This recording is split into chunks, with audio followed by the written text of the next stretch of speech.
Everyone else chooses in. So it's Marley, Excuse me, sir. Where would you like the microphone placed? I think we'll have it somewhere there. Yeah? So the speaker is there, so the voice comes out there. So, unless you want to move it around the room, might be better up here. Yeah. Yeah? No problem. It won't interfere with your work, no, the speaker. They are going to sing from there. Okay, good night. Wonderful.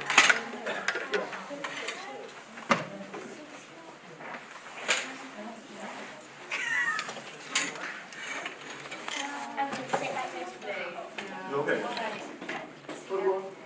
Okay. Yep. Flick that up. Yes.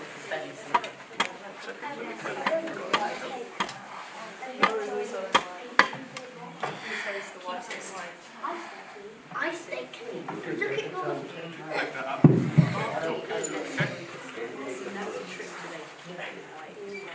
Yeah, just click the switch up. yes, I'm What I'm going to do is some more buttons. Are you going to forget adults always forget No, it's not this week. you're the person I know who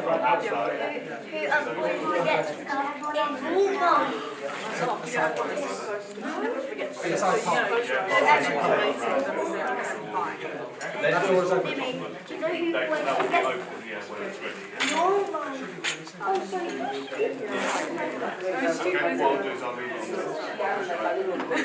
you know what I mean? It's just It's an emergency. what I'll do is I'll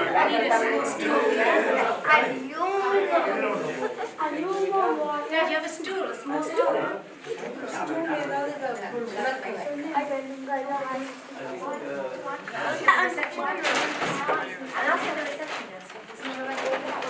Right, so me and Leo will show you how to do it. So you the person who starts. Right, so the rating is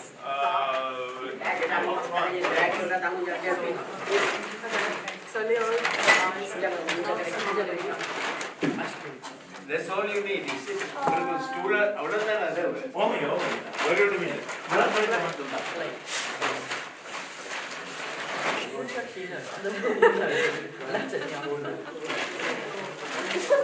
Why? Oh my goodness. this answer's really good.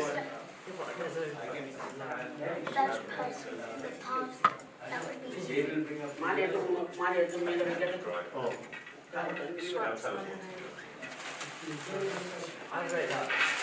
Actually, no, don't.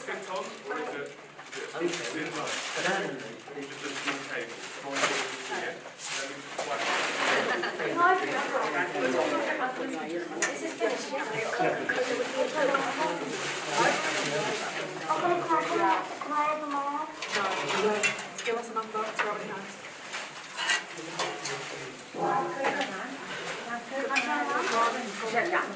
Okay.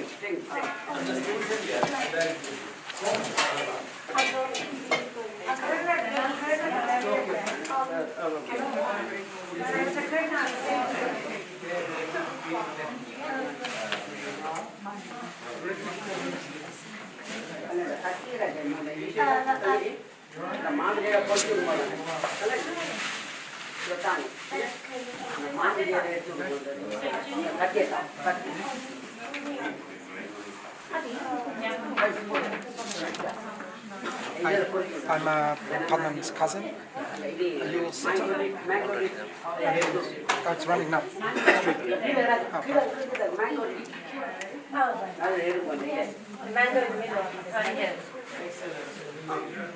perfect.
Tennis is great. Tennis is lovely or not?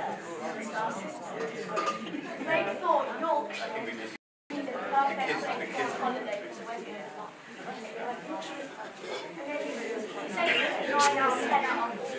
I said 8. I went to York's already.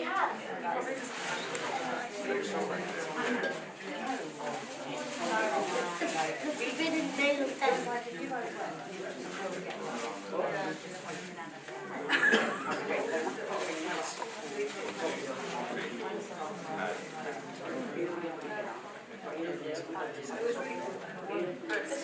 Stop. It's like gifted.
How many people were expected today, sir?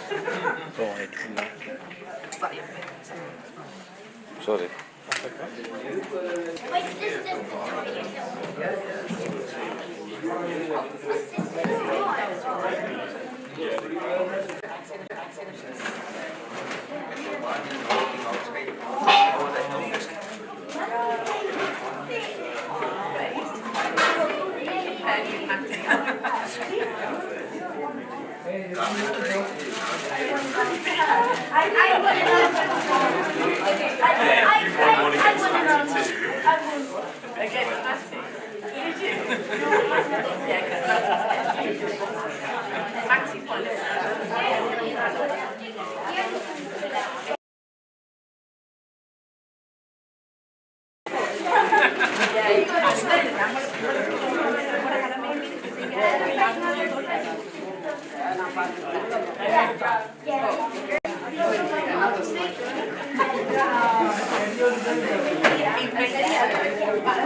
Honestly, I have never felt so angry with this.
They're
quite warm.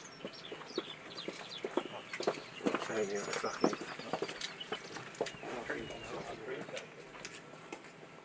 Gentlemen, I understand there's 6 of you going to carry? Yeah. One back.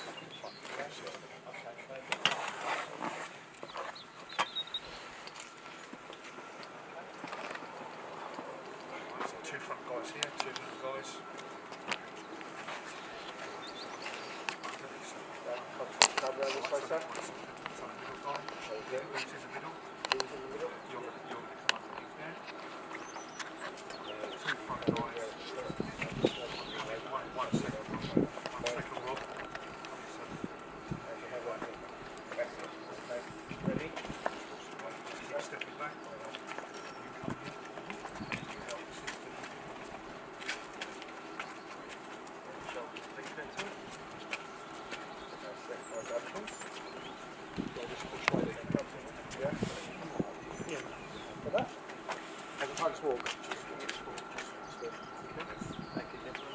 Walk the exact route that I'm taking, going off onto the path. Okay, thank you, gentlemen. Starting with your left foot, please.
Down a bit, gentlemen. Keep coming through, keep coming. And rise, please. Thank you.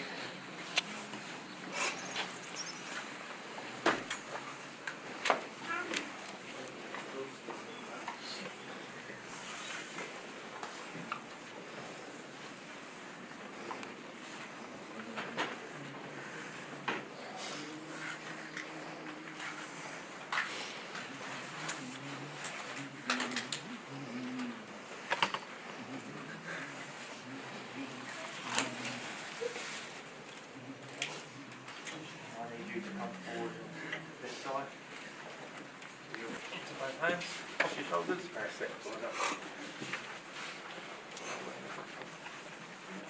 That's it.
Thank you, gentlemen.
श्वेतवराधेष्टाविं शरीरमे कलियुगे प्रथमवादे जम्बूदीपे मेरोदच्छनिवादे सहाब्दे अत्यन्तमाने व्यवगारिके भवति सति संवत्सरा मध्ये नाम संवत्सरे तम्पह्य वामदेवन नामदेश्य मुचिप्रियाय शिवालिक्रेवत्यत्तं विघ्नेश्वर पूजाय पुण्यावन पूजाय उत्तरकुम्भ पूजाय अष्टपाल कुंभ पूजाय उत्तरकुम्भ पूजाय एकं पुनः विश्वविचित्तानां प्रभो सिद्धार्थ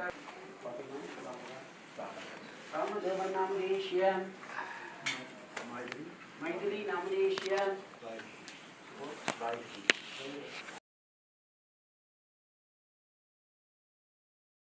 महागणपति विघ्नेश्वर मुक्ताय संकल्पमहं मध्ये कर्षि ओं गणपते नमः ओं गां वल्लभाम्बिका देवी विघ्नेश्वर स्वामिने नमः ओं गां एकदन्ताय विद्महे Mahaganapati विघ्ने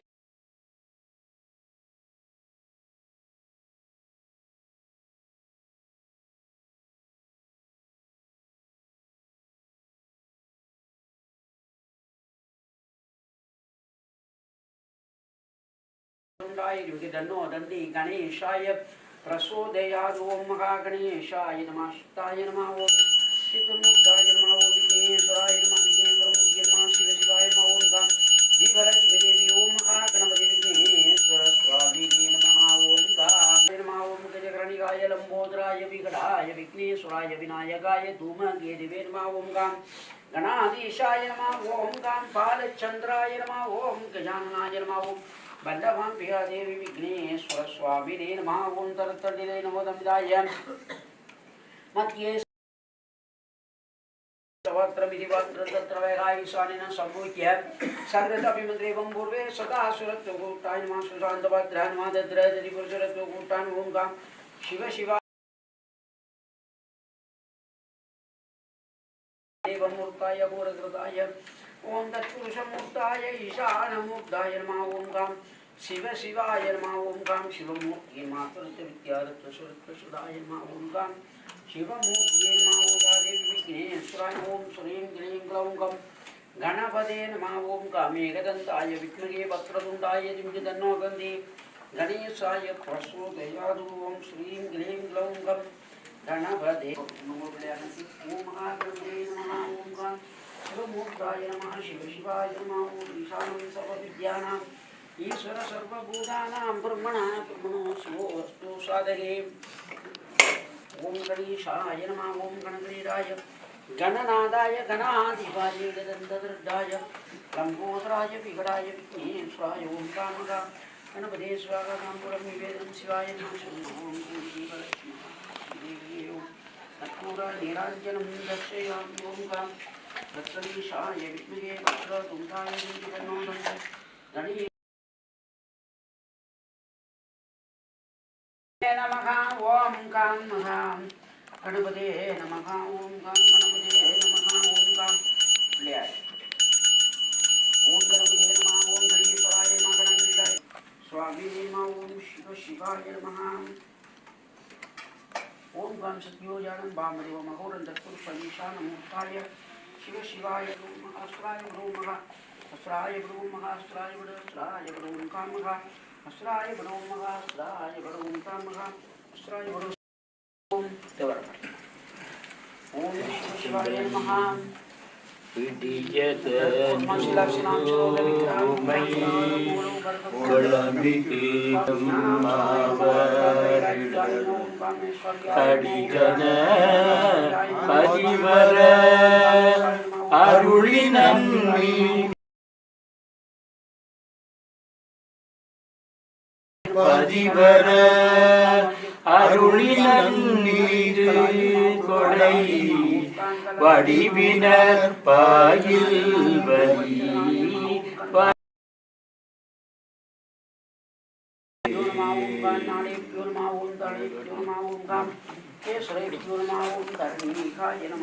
Kodudaya Saviyan Vidayeriyudaya Sudalai Podi Pusiyan Ullam Kavar Kalvan Udaya Malaran Unai Naatpanindettagarul Seitha Vidudaya Ivanandre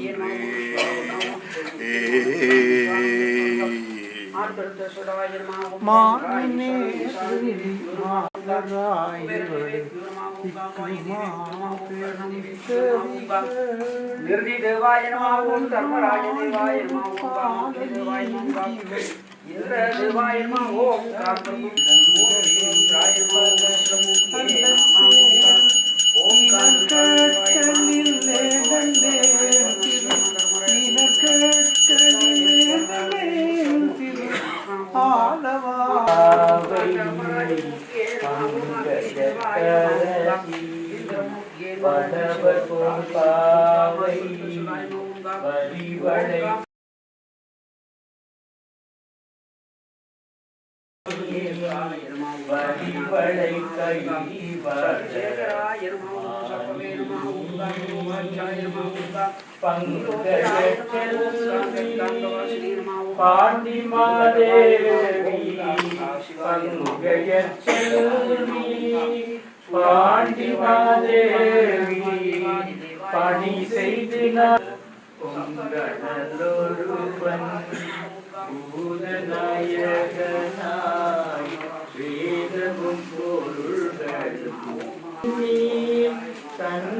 மண்ணில் நல்ல வண்ணம் வாழலாம் வாழலாம்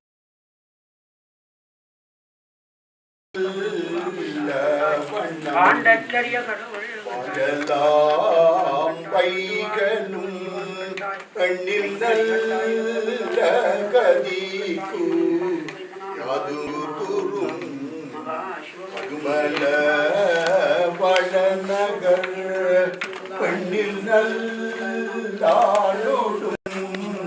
பெண்ணில் நல்லாளோடும் இருந்தகை இருந்ததே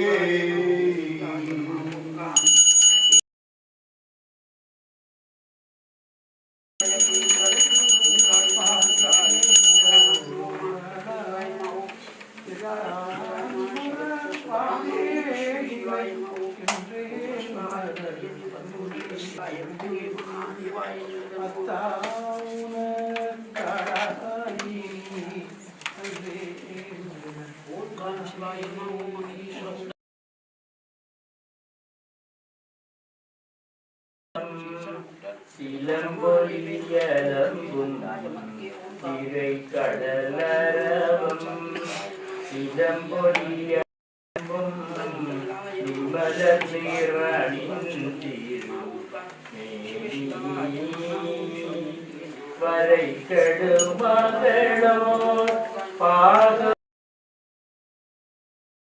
வடிவினர் கோடியணி பிழைய கரைகடு சந்தும் காலகின் பீடமும் உரை கடலோதம் நித்திலம் கோழிக்கும் உரை கடலோதம் நித்திலம்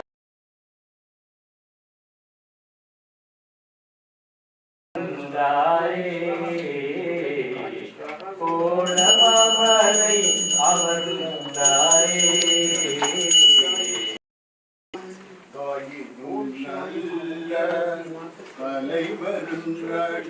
தலைவருன்றடியார் தலைவருன்ற பாடினும் மனதும் மறுவின்றகலா மாண்பினர் காண்பல விடர் நீயும் ஒளில பால் நீக்கி நுழை தரு நூலில் கடலுடன் சூழ்ந்த கோவிலும் சூனையும் கடலுடன் சூழ்ந்த கோண அமர்ந்தாரே கோண மாமலை அமர்ந்தாரே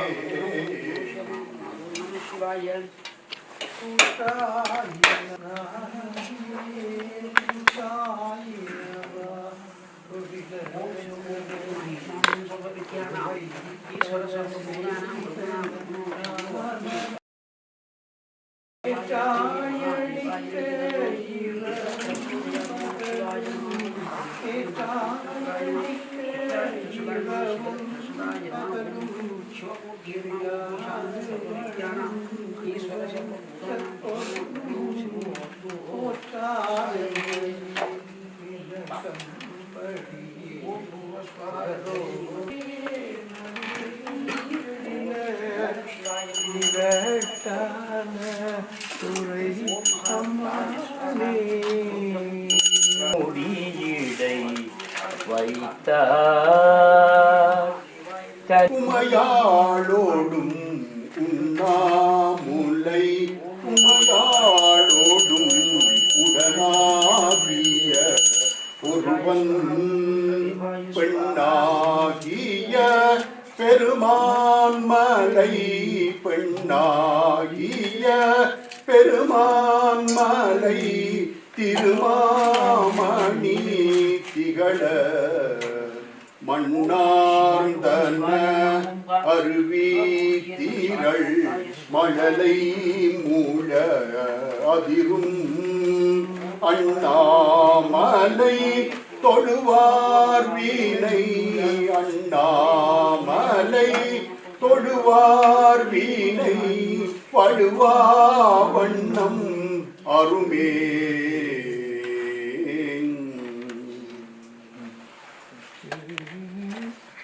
சொற்றுணை வேதியன் சோதிவானவன்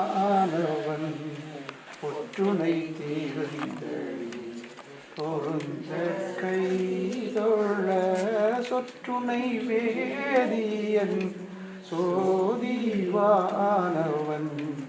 ஒற்றுணை தீர்ந்தழி பொருந்த கைதொழ கற்றுணை பூட்டியோர் கடலினுள் பாய்ச்சினும் கற்றுணை பூட்டியோர் கடலினுள் பாய்ச்சினும் நற்றுணையாவது நமச்சிவாயவே நற்றுணையாவது நமச்சிவாயவே பூவினுக்கருங்கலம் பொங்கு தாமரை ஆவினுக்கருங்கலம் அரணஞ்சாடுதல் கோவினுக்கருங்கலம் கோட்டமில்லது நாவினுக்கருங்கலம் நமச்சிவாயவே நாவினுக்கருங்கலம் நமச்சிவாயவே பூவார் மலர் கொண்டடியார் தொழுவார் பூவார் மலர் தொழுவார் புகழ்வார் பானோர்கள் பூவார் மலர் கொண்டடியார் தொழுவார் புகழ்வார் பானோர்கள் பூவார் புறங்கள் எரித்த அன்று மூவர் கருள் செய்தார் தூமாமலை நின்றதிர வெறுவி தொருவின் நிறையோடும் ஆமாம் பிணை வந்து அணையும் சாரல் அண்ணாமலையாரே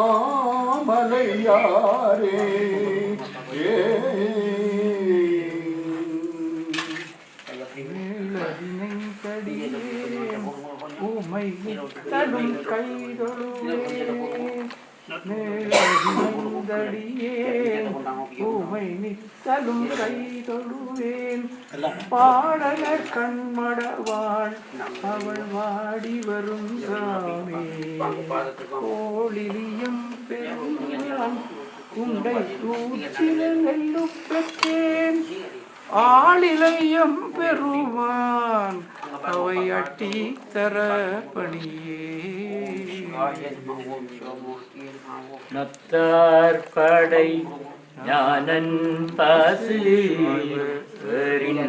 நனை கவிழ்வாய் மத்தம் மத யானை உரி போர்த்த மணவாளன் பத்தாகிய தொண்டர் தோழு பாலாவியின் கரைமேல் செத்தாரெலும் பணிவான் திரு கேதீச்சரத்தானே வைக்கிறது அவ்வினைக்கு தகப்பனுக்கு அடப்பண்ண வைக்க போறோம். அப்பா அம்மா இருக்கிறவர்கள் பெண்ணிறப்பு வைக்கக்கூடாது. எனக்கு அம்மாவும் அப்பாவும் இருக்கு, அப்ப நான் வைக்கக்கூடாது. அப்பா அம்மா இல்லாத வைக்கலாம். அப்படி வைக்க விருப்பம்னு சொன்னால் தகப்பனுக்காரன் கடமை செய்திருந்தால் வந்து அரப்பண்ண வைக்கலாம். அடுத்தது திருமணமாகாத இளம் பிள்ளைகள் இளம் பொம்பளை பிள்ளைகளும் அரப்பண்ண வைக்கக்கூடாது.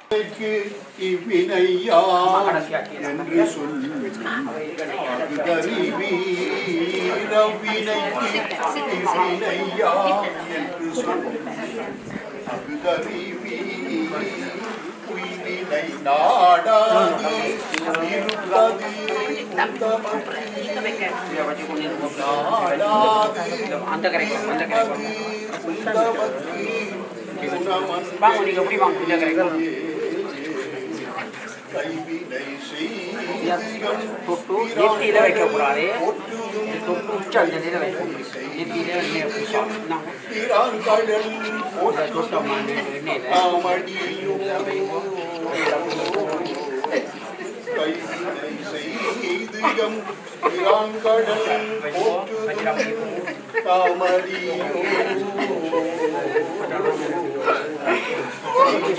வந்தம்மை கீழப் பெறாது செய்வினை வந்தம்மை கீழப் பெறாது திருநீல கண்டம்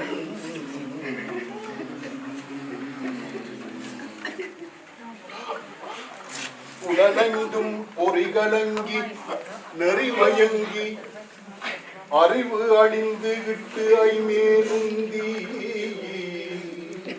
புலனைந்தும் பொறிகலங்கி நெறிமயங்கி அறிவு அணிந்து விட்டு ஐமேலுந்தி பலமந்த போதாக அஞ்சேல் என்று அருள் செய்வான் அமரும் கோயில் அஞ்சேல் என்று அருள் செய்வான் அமரும் கோயில் வலம் வந்த மடவார்கள் நடமாட முழவு அதிர மடை என்று அஞ்சி வலம் வந்த மடவார்கள் நடமாட முழவு அதிர மழை என்று அஞ்சி சிலமந்தி அலமந்து மரமேறி முகில் பார்க்கும் அலமந்து மரமேறி பார்க்கும் திருவையாரே வாங்க அப்படியே வாங்க அப்படியே போங்க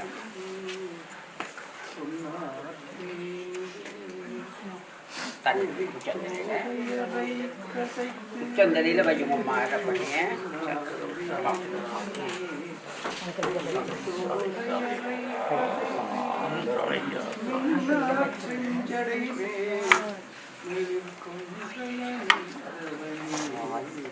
பண்ணி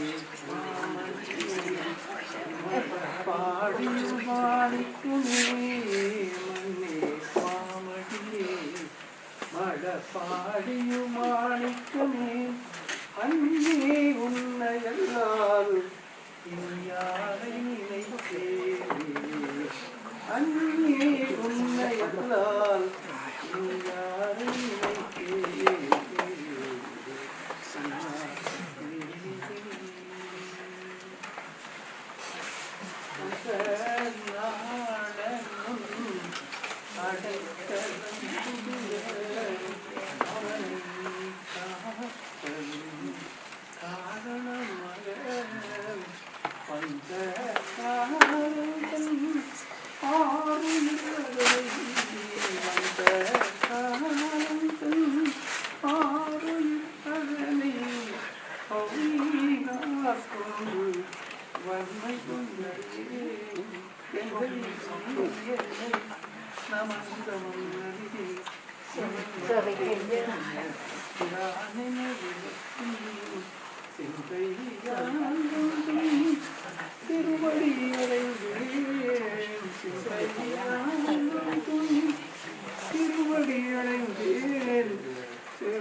மன்னம் பாலித்தேன்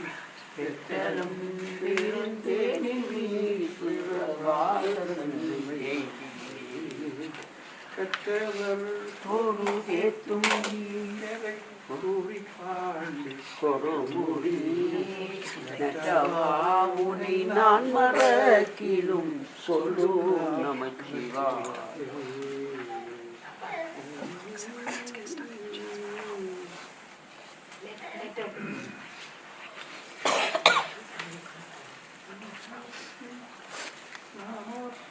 குடியெல்லோம் நமதையும் நரகத்தில் இடப்படும் நடலையோம் பிணியறியோம் பணிவோம் அல்லோம் இன்பமே நாளும் காமாக்கும் குடியெல்லா தன்மையான சங்கரன சங்கவனுக்குள்ளோர் காதில் கோவாக்கே நாவன்றும் லாடை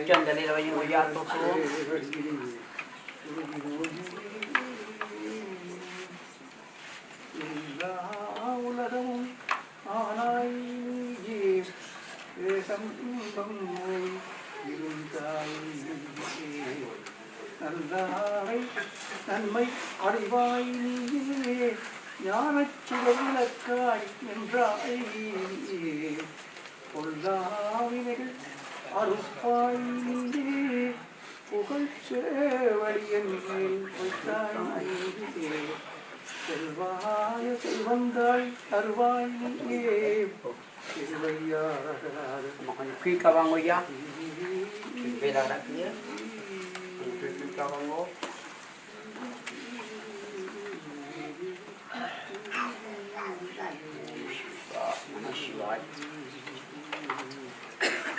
புற்றுமை சேர்வது மெய்யினையே புற்றுமை சேர்வது மெய்யினையே உணர்வது நின்னருள் மெய்யினையே உணர்வது நின்னருள் மெய்யினையே கற்றவர் காய்வது காமனையே கற்றவர் காய்வது காமனையே கனல் விழி காய்வது காமனையே கனல் விழி காய்வது காமனையே அற்றமறைப்பதும் உன் பணியே அற்றமறைப்பதும் உன் பணியே அமரர்கள் செய்வதும் உன் பணியே அமரர்கள் செய்வதும் உன் பணியே பெற்று முகந்தது தந்தனையே பெற்று முகந்தது தந்தனையே பிரமபுரத்தையுகந்தனையே பிரமபுரத்தை உகந்தனையே புற்றுமை சேர்வது மெய்யினையே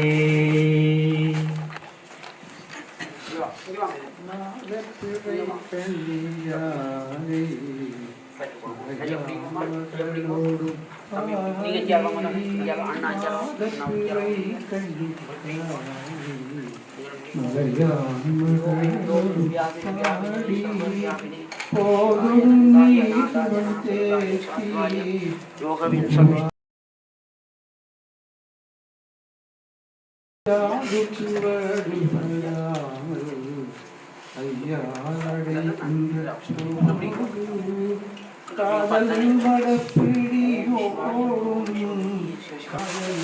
கண்டேன் கண்டேவர் திருசாதம்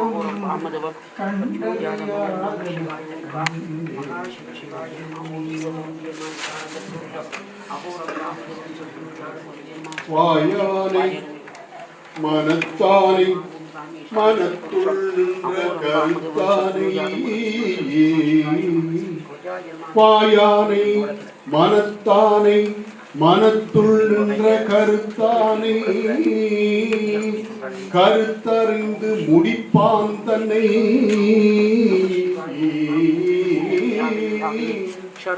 பூயானை பூவெள்ள ஏற்றான் தன்னை சுடர்த்திங்கட்சடையானை சுடர்த்திங்கட்சடையானை தொடர்ந்து நின்றன் தாயானை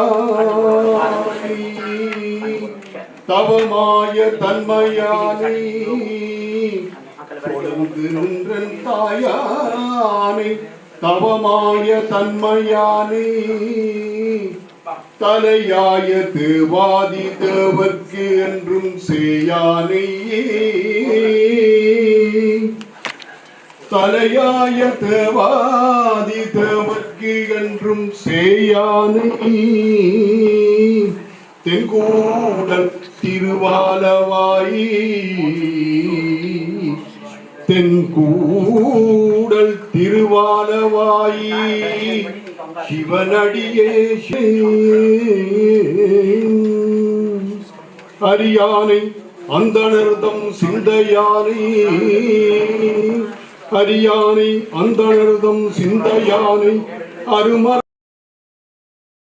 அணுவை யாருக்கும் தெரியாத தத்துவனை தேனை பாலை திகழொளியை தேவர்கள் தன்கோனை கனைக்கடலை புலவரை கலந்து நின்ற பெரியானை கனைக்கடலை புலவரையை கலந்து நின்ற பெரியானை பெரும்பற்ற புலியூரானை நாடெல்லாம் பிறவா நாடேயே பேசாத நாடெல்லாம் பிறவா நாடேயே மருந்தை அகல் ஞான தகத்துள் தோன்றி வருந்துணையும் சுற்றமும் பற்றும் விட்டு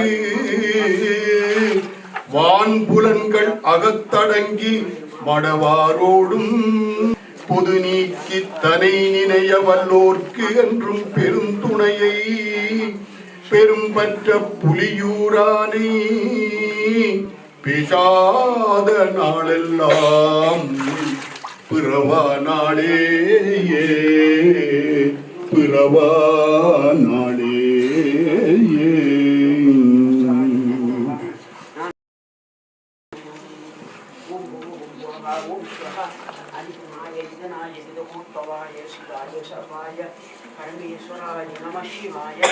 ओम नमः शिवाय शिवाय नमः ओम शिवमूर्ताय नमः ओम गा महाईश्वरमूर्ताय नमः ओम गा योगिने सर्वधारिणे शिवाय नंदाय नादाय नासुदाय ओम गा ईश्वर कुंभदेवाय नमः ओम गा महाईश्वर देवाय नमः ओम गा பேராயிரம் பரவிவானோரேத்தும் பெம்மானை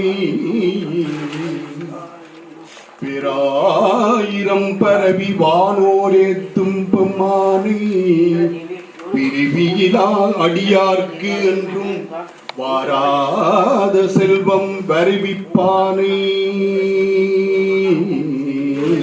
பிரிவிலா அடியார்க்கு என்றும் வாராத செல்வம் வருவிப்பானை மந்திரமும் தந்திரமும் மருந்தும் ஆகி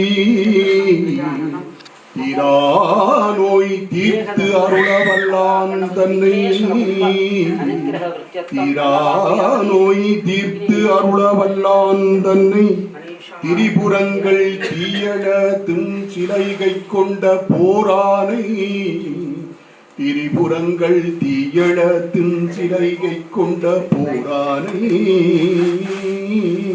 புள்ளிருக்கு வேளூரானை புள்ளிருக்கு வேளூரானை போற்றாதே ஆற்ற நாள் போக்கினேனே புள்ளிருக்கு வேளூரானை போற்றாதே ஆற்ற நாள் போக்கினேனே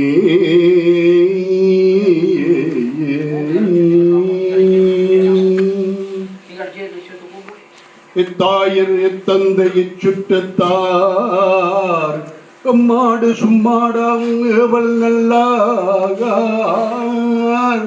செத்தால் வந்து உதவுவார் ஒருவர் இல்லை செத்தால் வந்து உதவுவார் ஒருவர் இல்லை சிறுபிறகால் தீமூட்டி செல்லானிப்பர் சிறுபிறகால் தீமூட்டி செல்லானிப்பர் சித்தாய வேடத்தாய் நீடு பொன்னி திருவானைக்காவுடைய செல்வாகா திருவானைக்காவுடைய செல்வாகா எந்த நத்தா உன் பொற்பாதம் அடைய பெற்றால் எந்த நத்தா உன் பொற்பாதம் அடைய பெற்றால் அல்லல் கண்டம் கொண்டடியேன் என் செய்யேனே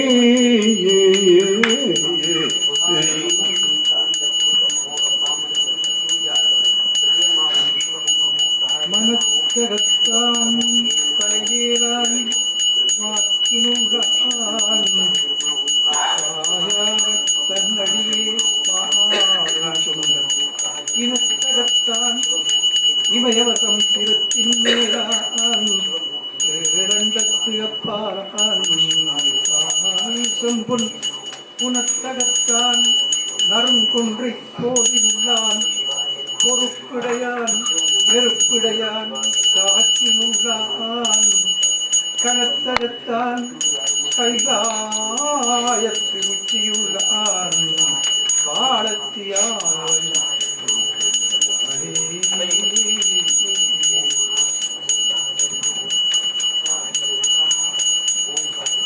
பொன்னார் மேனியனே பொன்னார் மேனியனே புலித்தோலையரை கசைத்து மின்னார் செஞ்சடைமேல் மின்னார் செஞ்சடைமேல் விழில் கொன்றை அணிந்தவனே விழில் கொன்றை அணிந்தவனே மன்னே மாமணியே மன்னே மாமணியே மழப்பாடியுள் மாணிக்கமே.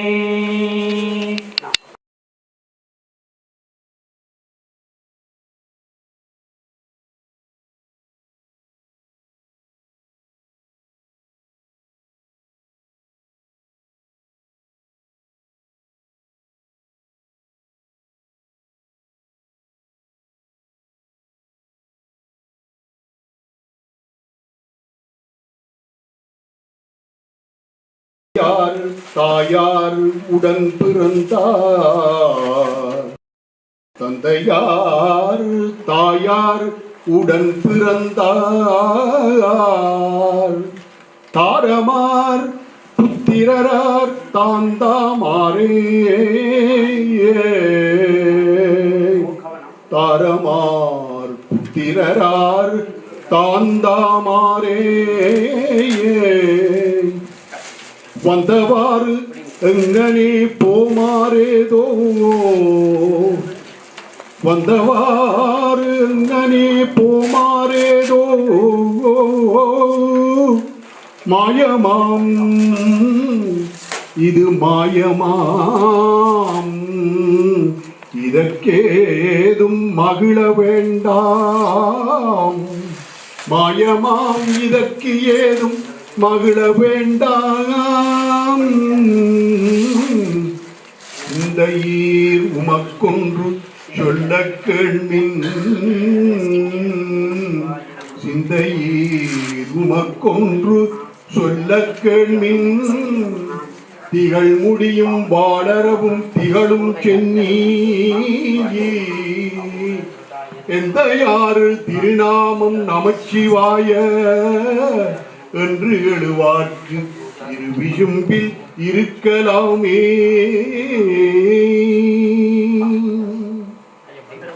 ஐயினான் மிடரடை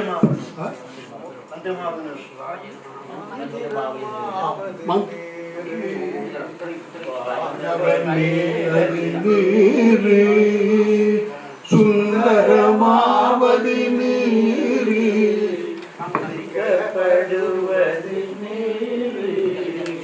தந்திரமாவது சமயத்தில் உள்ளது நேரு செந்துவர் வாயுமை பந்தன் திருநீரே வேதத்தில் உள்ளது நேரு தீர்ப்பது போதல் தருவது நேரு உண்மை அறிப்பது நேரு ஓடத்தகுவது நேரு உண்மையில் உள்ளது நேரு சீத புனல் வயல் சூழ்ந்த நேரே முத்தி தருவது நேரு சிகரணிவது நீரே சத்தியமாவது நீரே தக்கோர் புகழ்வது நீரே பக்தி தருவது நீரே பரவலியது நீரே சித்தி தருவது நீரே திரிகாலவாயான் திருநீரே காண இனியது நீரே கவினை தருவது நீரே பணி அணிபவர்க்கெல்லாம் பெருமை கொடுப்பது நீரே மானன் தகைவது நீரே மணியை தருவது நீரே சேணம் தருவது நீரே நீரே பூசையினியது நீரே புண்ணியமாவது நீரே பேசையினியது நீரே பெருந்தவத்தோர்களுக்கெல்லாம் ஆசை கெடுப்பது நீரே அந்தமதாவது நீரே தேசம் புகழ்வது நீரே திருவாயவாயான் திருநீரே அர்த்தமதாவது நீரே அவலம் அறுப்பது நீரே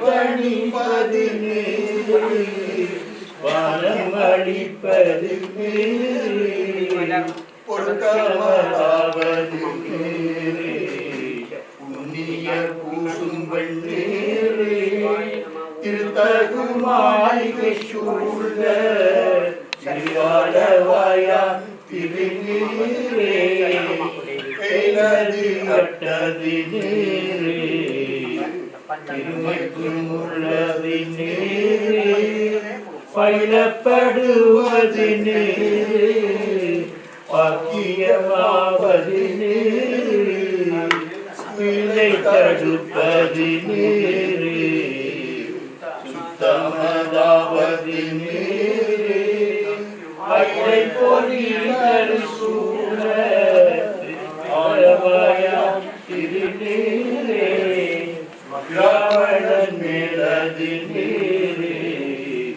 எண்ண தகுவது நீரே பாவனமாவது நீரே பாவம் அறுப்பது நீரே காரணமாவது நீரே தத்துவமாவது நீரே ராவணன் குந்திருவேணி திருவாயவாயான் திருநீரே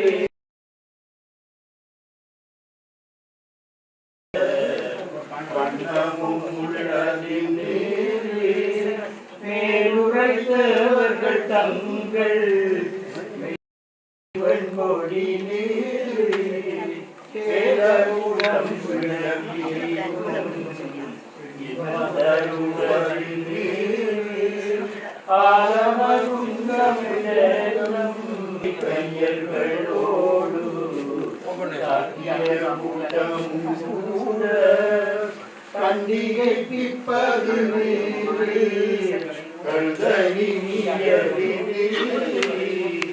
நீசைப்பட்ட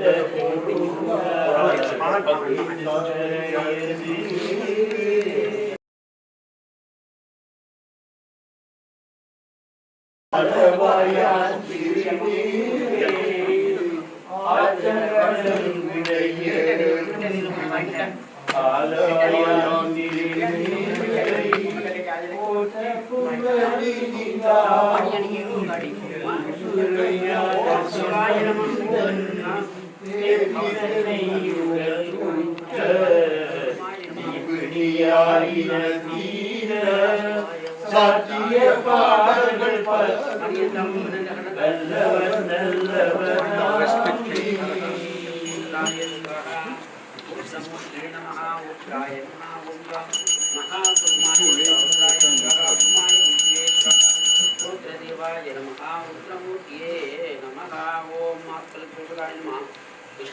Om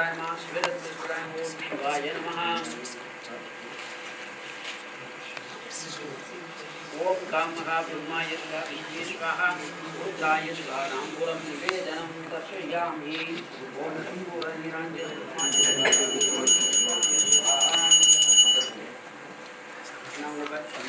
புள்ளியலிருந்து பாதத்தில் பிடிக்கிற 2 புள்ளிகளை மகள்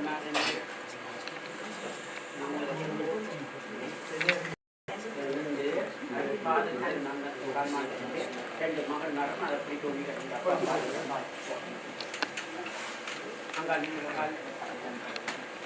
ஓம் ஸ்வர்த்ததரச்சிதானாங்கிதாய வாசைஹி வாசனேச்சதோஷம் திருச்சிற்றம்பலம் ஸ்வர்த்ததரச்சிதானாங்கிதாய வாசைஹி வாசனேச்சதோஷவிகாரணம் துரியசஞ்ச வீரியல சம்பிரதாயாமி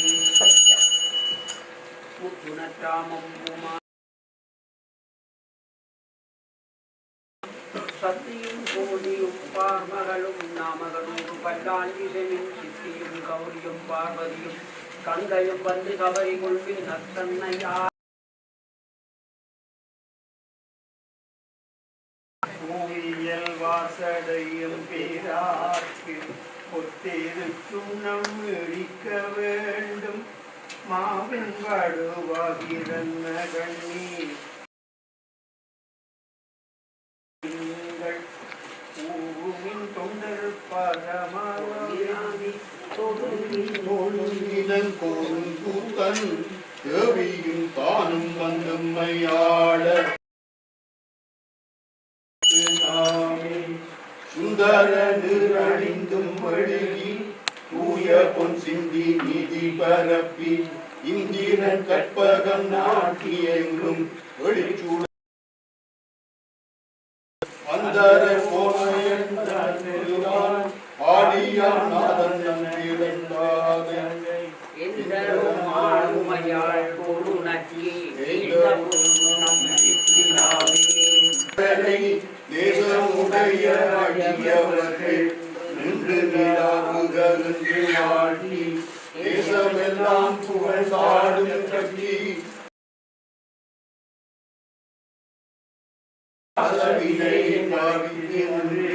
பாடி கொண்டு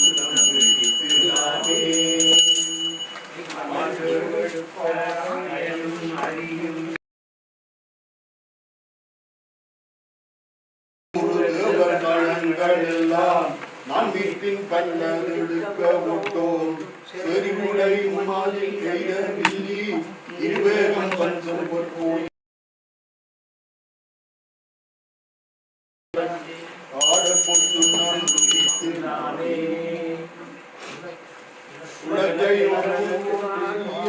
உலகமெல்லாம் முறை போதாதென்றே கலக்க அடியவர் வந்து நின்றார் காண உலகங்கள் போதாதென்றே நடக்க அடியோமை ஆண்டு கொண்டு நான் மலர் பாதங்கள் பாடி பாடி மகிழ்ந்து சூடகம் தோல்வளை ஆற்ப ஆற்ப தொண்டர் குழாம் விழுந்தாற்ப ஆற்ப நாடவர்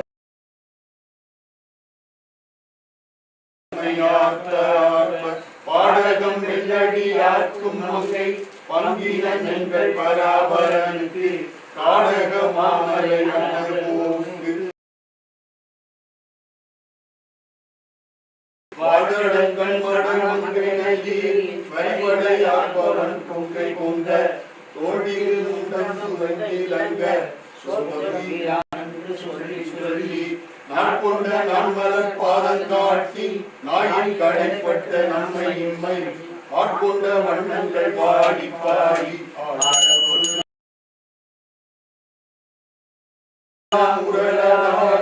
மாமேனி உலக்கை நாட்டி மேலும் மஞ்சள் நிறைய கட்டி மேலது தென்னன் மேலும் செய்ய திருவடி பாடி பாடி செம்பொன் உலக்கை வழக்கை பற்றி ஐயன் ஆனந்தே ஆடற்கொள் முத்தலை பொம்மைகள்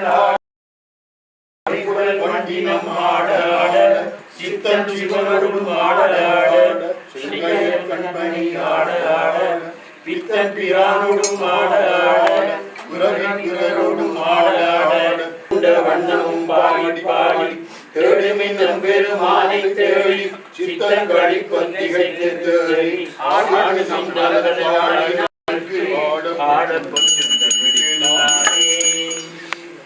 மையவர் கண்டனை வாழ கருந்தினை மாணிகர் கூத்தன் தன்னை ஐயனை அம்மீரானை நம்மை அகப்படுத்தாற் கொண்ட உண்மை காட்டும் பொய்யர்தம் பொய்யனை மெய்யனை போதனை கண்ணினை பெற்றொழித்தோம் பையர வல்குள் படந்தை நல்கி பாடி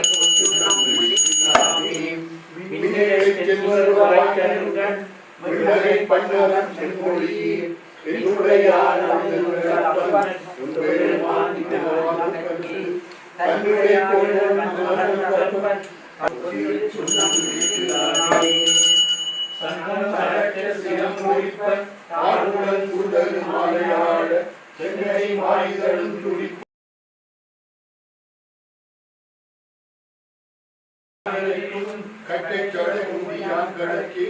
பொங்கிய நாடை கொங்கை பொங்க ஞானக்கரை ஞானக்கரிய நிலத்தை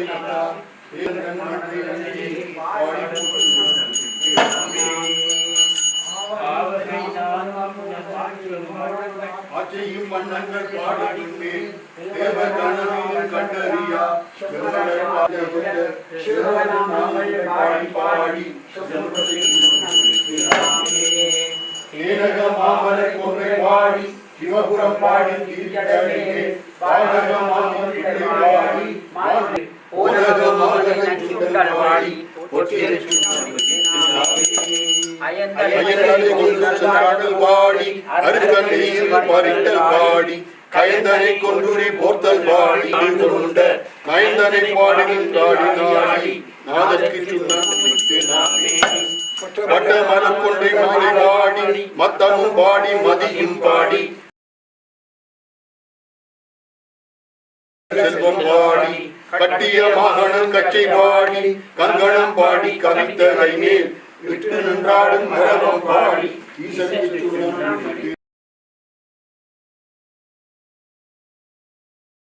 பொய்மையும் மாயினார்க்கு சோதியும் ஆயிருளாயினார்க்கு துன்பமுமாய் இன்பமாயினார்க்கு ஆதியுமாய் முற்றுமாயினார்க்கு அந்தமுமாய் ஆயினார்க்கு ஆதியும் அந்தமும் ஆயினார்க்கு பாடப்பட்டு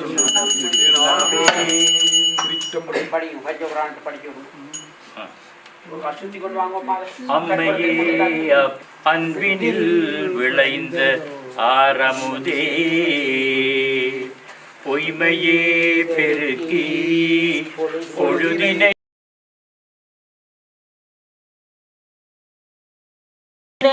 தனக்கு செம்மையே ஆய சிவபதம் அளித்த செல்வமே சிவபெருமானே எங்களருளுவதினியே எங்களெந்து அருளுவதினியே வேண்டத்தக்கது அறிவோய்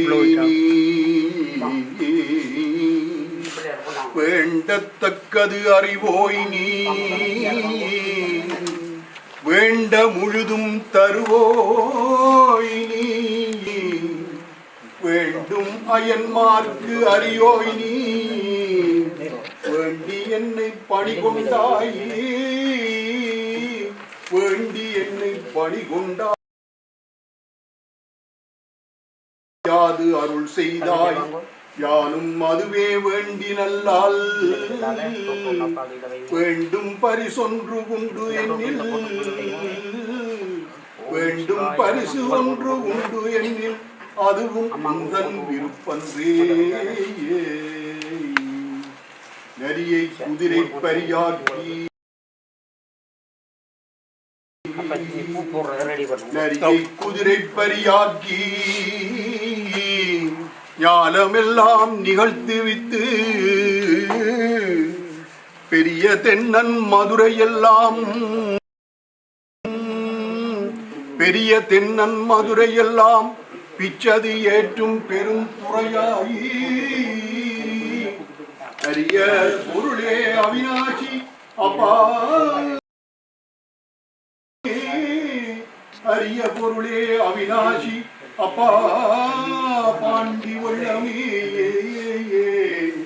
தெரிய மரம் சோதி செய்வது ஒன்று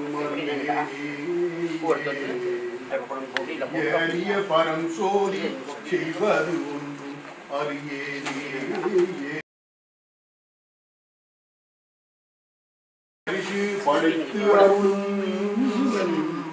பண் சுமந்த பாடல் பரிசு படைத்து அருளும் பெண் சுமந்த பாகத்தை சுமந்த கீர்த்தி வியல் மண்டலீசன் கண் சுமந்த நெற்றி கடவுள் களி மதுரை மண் சுமந்து கூலி கொண்டு அக்கோவால் முத்து உண்டு உன் சுமந்த பொன்னேரி ஆடுதுங்கான் அம்மாய்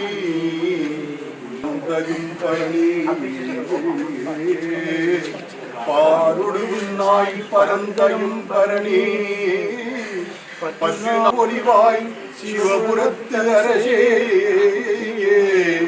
சீரொடு ஒளிவாய் சிவபுரத்து அரசே திருப்பெரும் துறையுரை சிவனே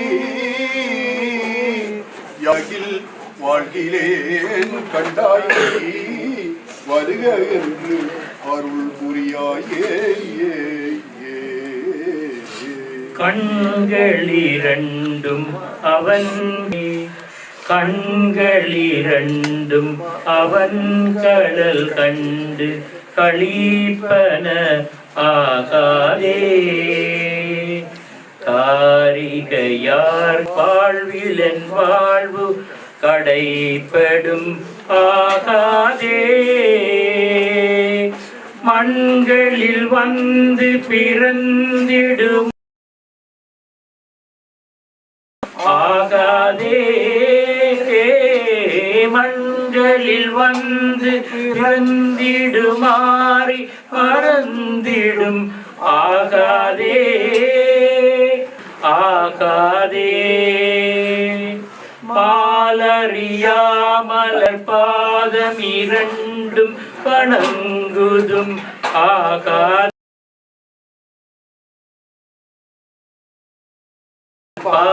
பாடலோடாடல் பயின்றிடும் ஆகாதே பண்களி கூதரு பாடலோடா ஆகாதே பாண்டினன் நாடுடையான் படையாட்சிகள் பாண்டினன் நாடுடையான் படையாட்சி ஆகாதே விண்களி கூர்வதோர் வேதகம் வந்து வெளிப்படும் ஆகாதே விண்காதே மீன்வலை வீசிய காணவன் வந்து வெளிப்படும் ஆயுடிலே வந்து வெளிப்படும் ஆயுடிலே வெளிப்படும் ஆயுடிலே வெளிப்படும் ஆயுடிலே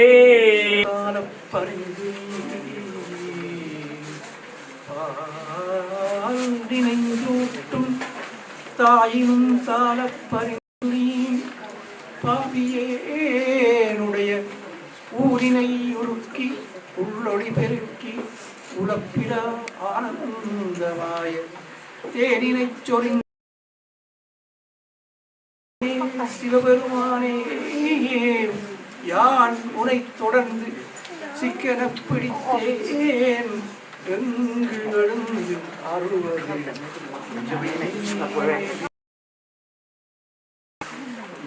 தான் அருந்தி விதில் விதித்தும் இறையார்களுக்கு தான் அருந்தி விதில் விதித்தும் இறையார் ததும்பி எதும்பியுள்ளம் பொய்தான் கவிந்துன்னை போற்றி சய சய போற்றியும் கை விட்டு நேர்பட மஞ்சு மந்த பெருந்துரை பெருந்தனே விட்டு நேர்பட மஞ்சு மந்த பெருந்துரை பெரும் பித்தனே சட்ட நேர்பட வந்திலாத சடக்கனே சிவலோகனே சிறு நாயினும் கடையாயவன் கடலேனையும் ஆட்கொள்வான் வந்து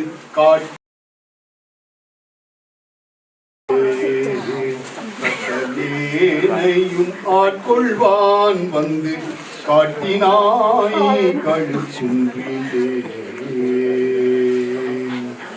பூவேறு கோணும் மறையும் வேறு சோதியும் வானவரும் தாமறியார் செவேறு செவடிக்கே செல்வூதாய் இதைத்தோறும் காண்தோறும் பேசும் தோறும் எப்போதும் அனைத்து எலும்பு உள்நக ஆனந்தத்தேன் சொரியும்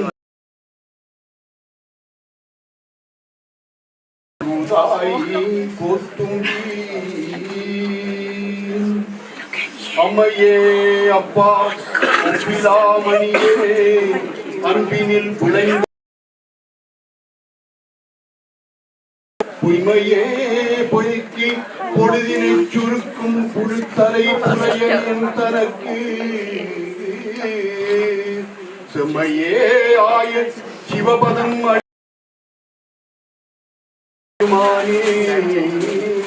இம்மையே உன்னை சிக்கனம் பிடித்த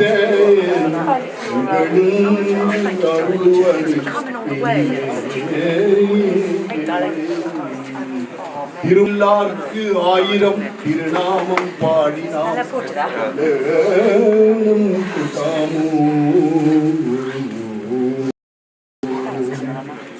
ஆமாறும் திருவடிக்கே அகங்குளையேன் அன்புருகேன் பூமாலை புனைந்தேன் புகழ்ந்துடைய கோமாலே விரைகின்றேன் சார்வானே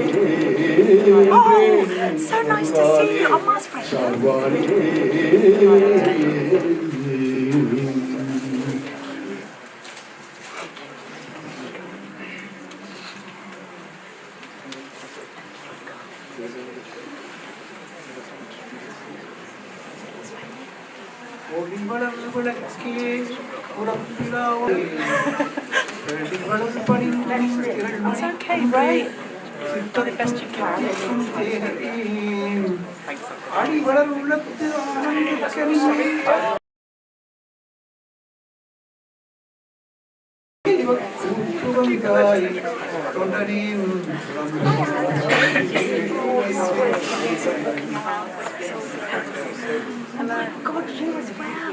கற்றவர் அறியா பாணிக்க மறையை மதிப்பவர் மரவழி விளக்கை செற்றவர் புறம் செற்றவன் சிவனை திருவேலி மிடலை வீற்றிருந்த கொற்றவன் தன்னை கண்டு கண்டுள்ளம் குளிர என் கண் குளிர்ந்தனவே.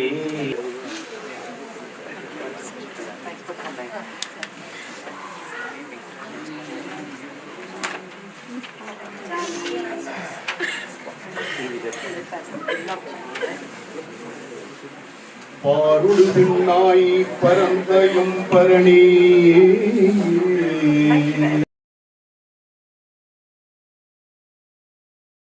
Bharani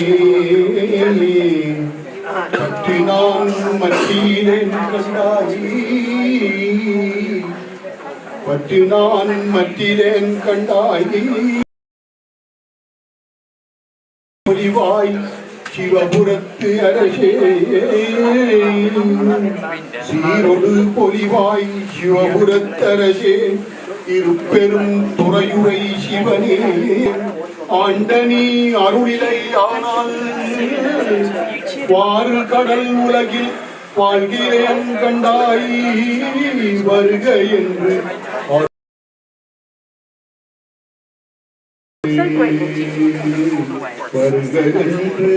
Sorry, your cats are proud. திருமாலும் பன்றியாய் செல்லுனரால் திருவடியை நாம் அறியவோ அந்த நாமும் ஓருருவம் ஆயும் திருநாமும் பாடி நாம் தெள்ளேனும் கொட்டாவும்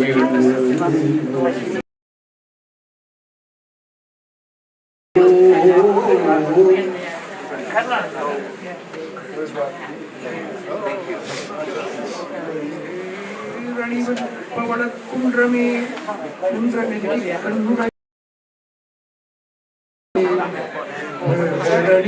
போகமே போக வெள்ளமே ஆரணி சடையம் அற்புத அம்பன் சொய்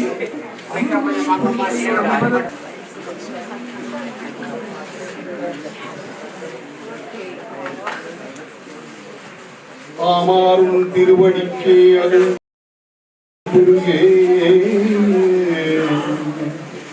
ஆமாறும் திருவடிக்கே அதனுடைய அன்புங்கே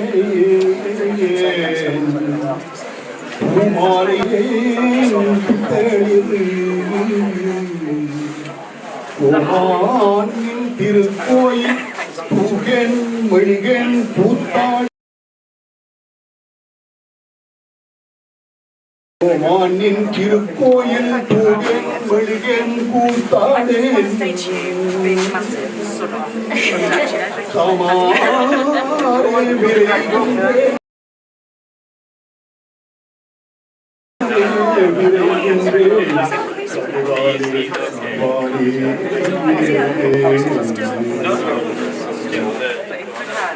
குணக்கில்லாத இருந்தோர்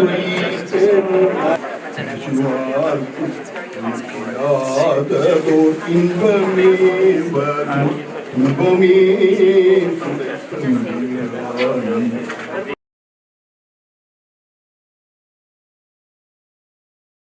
யாமல் கணக்கிலா திரு கோலம் நீ வந்து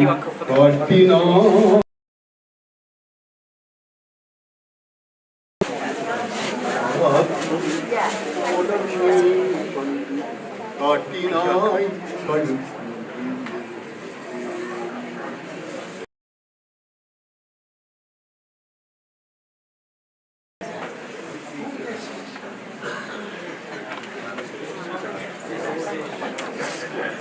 Do we do Noa job? I hope so.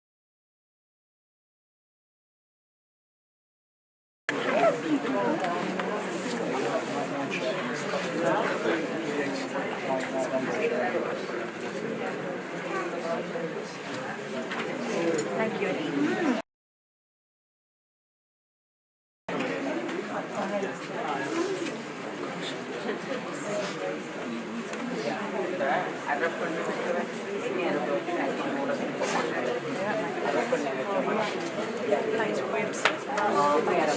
சொந்தக்காரர் திருநேரப்பு வச்சு அரிசி போடுறது காய்கறி அரிசி போடுறதா வாங்குவோம்.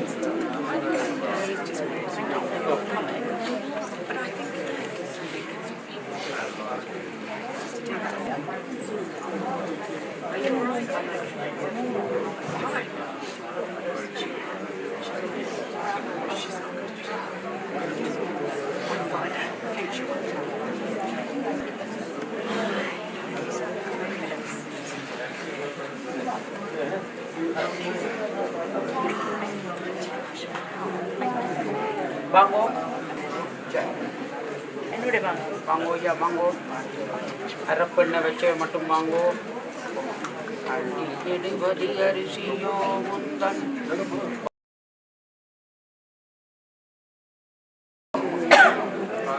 அரிசியோ நாடிவே நாட்டாள் தனத்தி.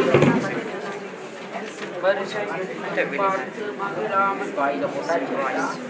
வாயில அரிசி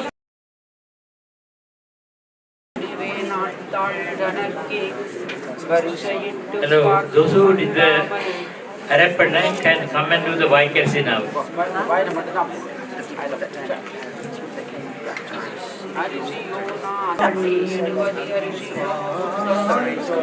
got to see them. That's right, I know you told me. You said you could see them.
Macam apa anda macam? Oh, pavan ke? Macam kan? Pavan?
மகனேயன அழைத்த அப்பாவிற்கின்றி நான் நெறியத்தனல் மூட்டுவேனோ அப்பா உங்களுக்கு நான்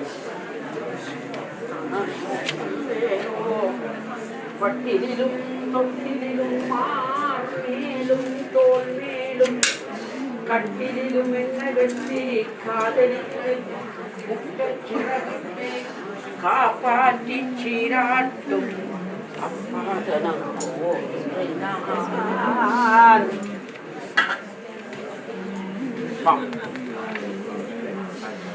எப்படி நின்றுங்கோ அங்க பார்த்து கையை தாங்க பின்னுக்கு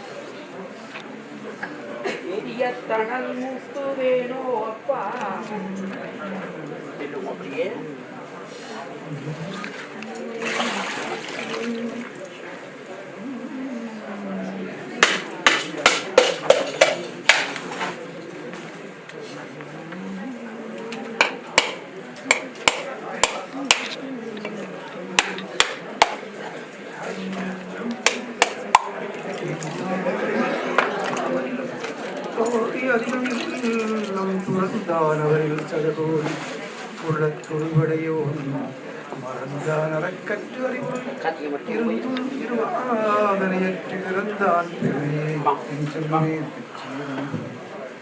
பிறக்கும் பொழுது கொடு வந்தது இல்லை பிறக்கும் மேல் பிறக்கும் பொழுது கொடு போவது இல்லை இடை நடுவில் குடிக்கும் செல்வம் சிவன் தந்தது என்று கொடுக்க அறியாது பிறக்கும் புறாவனுக்கு என்று சொல்லுவேன்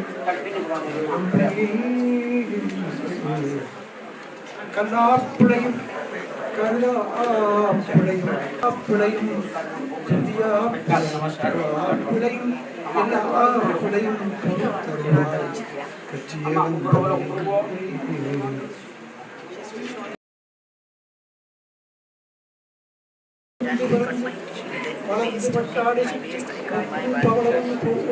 ஓடியாடி முடிந்தது செத்து கிடக்கும் குடந்தருகை சாக்கும் விடங்கள் கத்தும் கணக்கில் பாடாள் மகவழிந்து முட்டவல்லே நல்லே மகாது சொன்ன சூடாள்களவை சுரக்கவல்லேன் நல்லேன் தொண்டு செய்தினாள் ஆறில் கண் இழந்து அப்பவல்லேன் அல்லேன் ஆளாவது எப்படியோ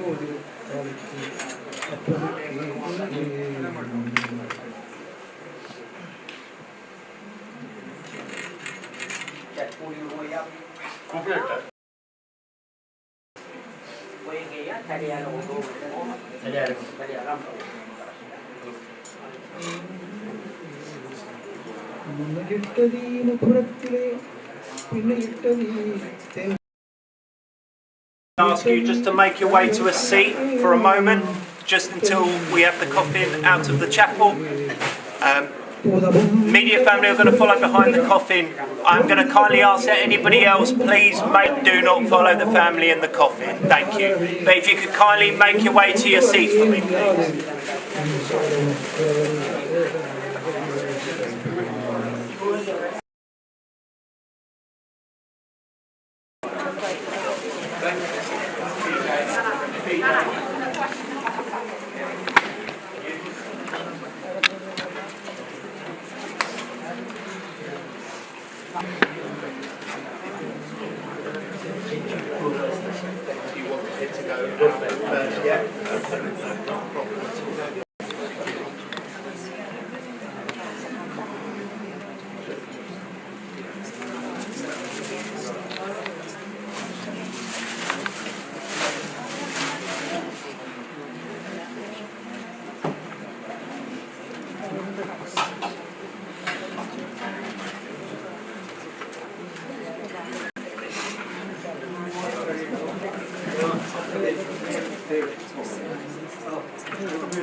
Yes, don't worry.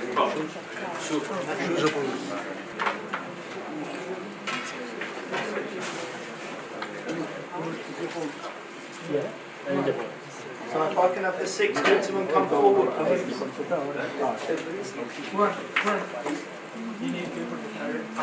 I can have the 6 gentlemen to come forward.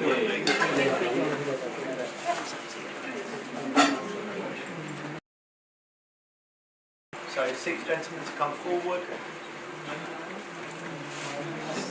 I need 2 on this side, 2 on this side, 2 on this side. Ideally, the shorter gentlemen are going to be on this side.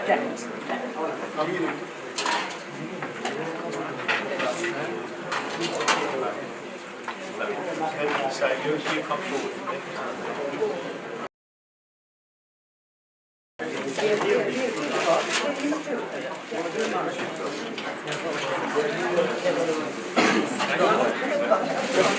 You're going to come this side? Yeah. What we're going to do, we're going to lift the coffin. Gentlemen, if I can have your attention, please.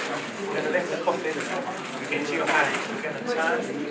You're going to come out of here with the coffin and then lift once we're clear of that. It's very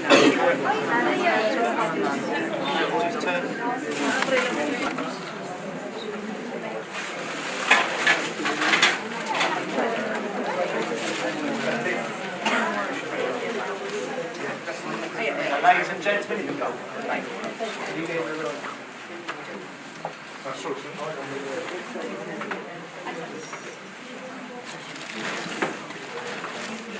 You're supposed to be going that way.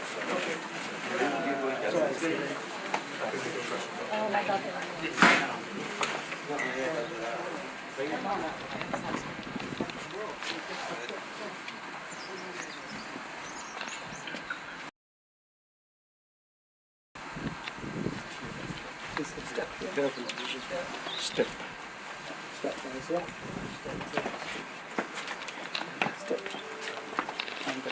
Step.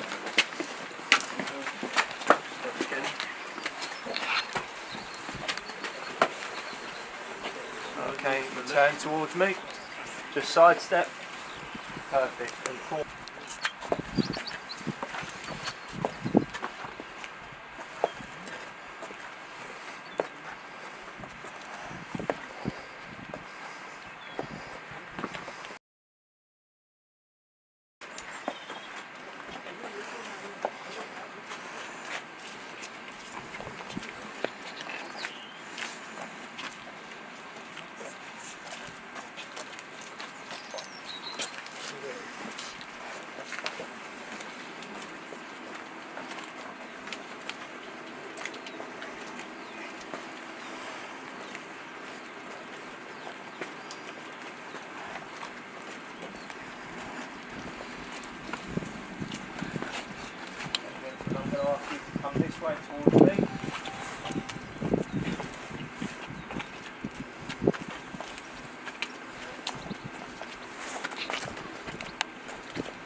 both hands.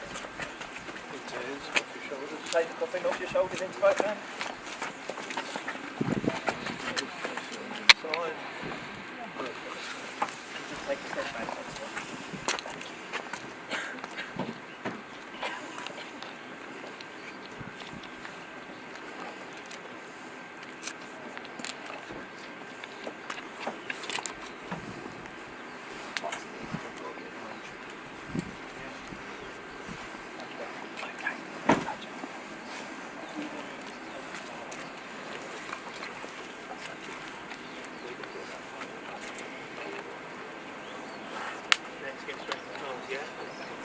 Forward for me.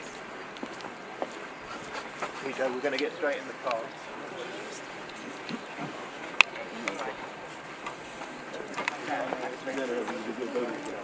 Let's forget the stuff. Yeah, no. No,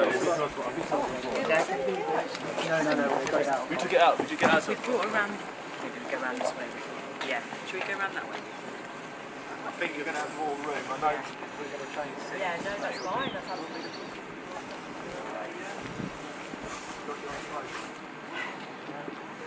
Hey, done. yeah.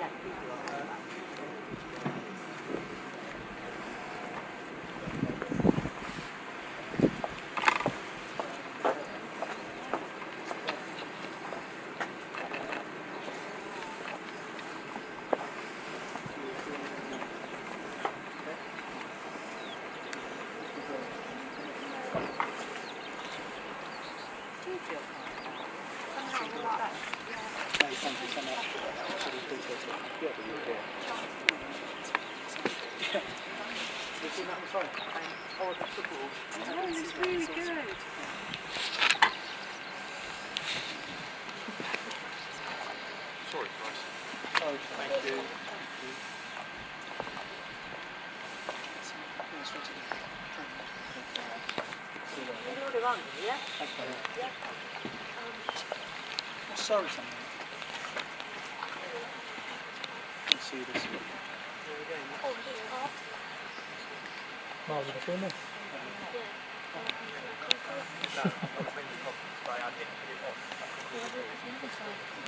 Yeah, they'll put upper pile and stuff. No, Ramesh is doing everything. Oh, yes. Where's Matthew? That's one in there. I need to give him. Have you got the HDMI cord? I don't know. I'll take it. Really?